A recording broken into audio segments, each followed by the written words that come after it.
Hey guys, it's me again. I was just going to read you guys another couple chapters from our read aloud because one of them's kind of short today. Kaden has a message for you guys back there on the dry erase board. There she is. She wanted to say hi too. Okay, so I'm going to read you really chapter 3. But before, I just wanted to show you, Kaden made me this bookmark. Isn't this so pretty?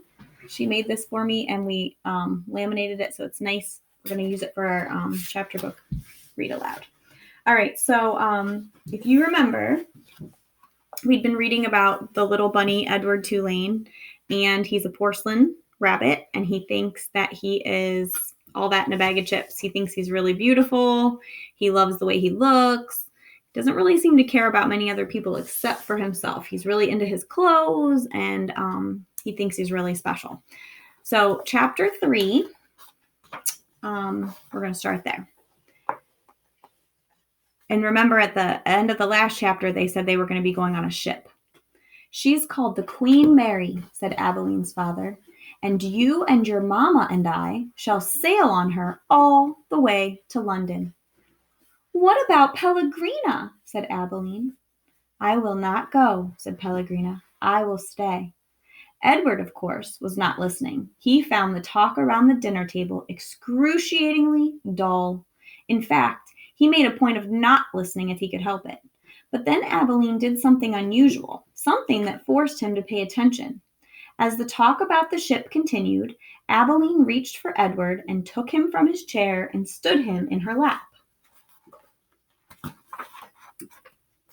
what about Edward? She said, her voice high and uncertain. What about him, darling? Said her mother. Will Edward be sailing on the Queen Mary with us? Well, of course, if you wish, although you are getting a little old for such things as China rabbits. Nonsense, said Abeline's father jovially. Who would protect Abeline if Edward was not there? From the vantage point of Abeline's lap, Edward could see the whole table spread out before him in a way that he never could when he was seated in his own chair. He looked upon the glittering array of silverware and glasses and plates. He saw the amused and condescending looks of Abeline's parents, and then his eyes met Pellegrina's.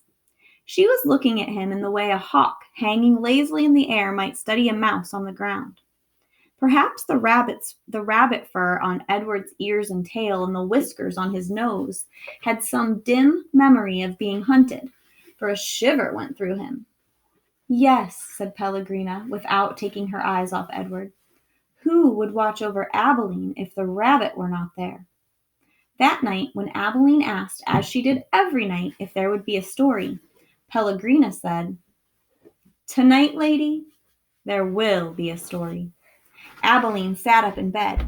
I think that Edward needs to sit here with me, she said, so that he can hear the story too.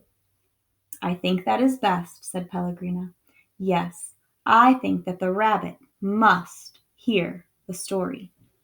Abeline picked Edward up, sat him next to her in bed, and arranged the covers around him. Then she said to Pellegrina, We're ready now. So, said Pellegrina. She coughed. And so the story begins with a princess. A beautiful princess? Abeline asked. A very beautiful princess. How beautiful? You must listen, said Pellegrina. It is all in the story. And then chapter 4, I'll go ahead and read you that since that one was kind of short. Once there was a princess who was very beautiful.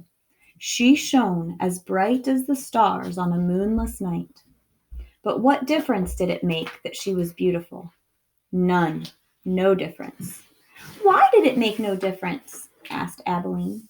Because, said Pellegrina, she was a princess who loved no one and cared nothing for love, even though there were many who loved her. At this point in the story, Pellegrina stopped and looked right at Edward. She stared deep into his painted-on eyes, and again, Edward felt a shiver go through him. And so, said Pellegrina, still staring at Edward. What happened to the princess? Said Abeline.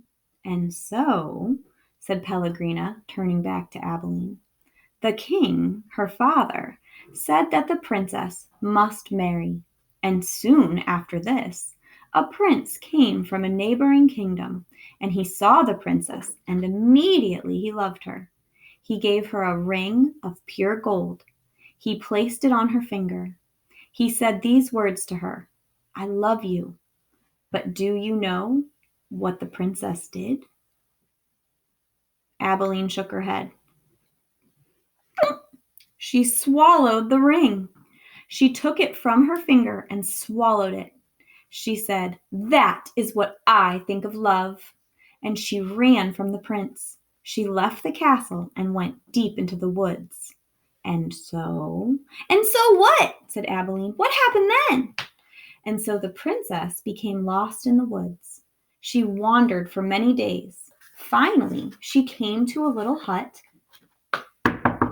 and she knocked on the door. She said, Let me in.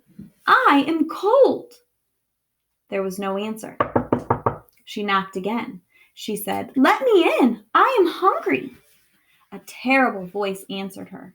The voice said, Enter if you must. The beautiful princess entered, and she saw a witch sitting at a table counting pieces of gold. 3,622, said the witch. I am lost, said the beautiful princess. What of it? Said the witch. 3,623. I am hungry, said the princess.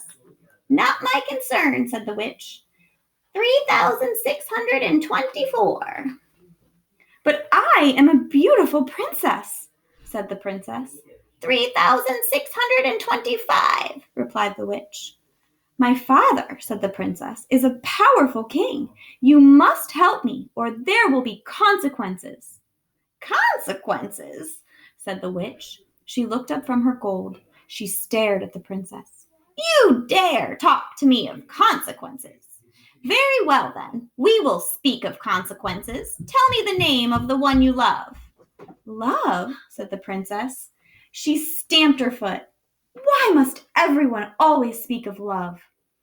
Whom do you love? Said the witch. You must tell me the name. I love no one, said the princess proudly. You disappoint me, said the witch. She raised her hand and said one word, Farthbiggery. Wait till you see what happens. And the beautiful princess was changed into a warthog. What have you done to me? Squealed the princess. Talk to me of consequences now, will you? Said the witch, and she went back to counting her pieces of gold. 3,626, said the witch, as the warthog princess ran from the hut and out again into the forest. The king's men were in the forest too. And what were they looking for? A beautiful princess. And so when they came upon an ugly warthog, they shot it immediately. Pow! No, said Abilene. Yes, said Pellegrina. The men took the warthog back to the castle, and the cook slit open its belly, and inside she found a ring of pure gold. There were many hungry people in the castle that night, and all of them were waiting to be fed. So the cook put the ring on her finger and finished butchering the warthog. And the ring that the beautiful princess had swallowed shone on the cook's hand as she did her work. The end. The end? Said Abilene indignantly. Yes, said Pellegrina, the end. But it can't be. Why can't it be? Because it came too quickly. Because no one is living happily ever after. That's why. Ah, and so, Pellegrina nodded. She was quiet for a moment. But answer me this. How can a story end happily if there is no love? But, well, it is late, and you must go to sleep. Pellegrina took Edward from Abilene. She put him in his bed and pulled the sheet up to his whiskers. She leaned close to him, and she whispered, You disappoint me. After the old lady left, Edward lay in his small bed and stared up at the ceiling. The story, he thought, had been pointless, but then most stories were. He thought of the princess and how she had become a warthog. How gruesome, how grotesque, what a terrible fate.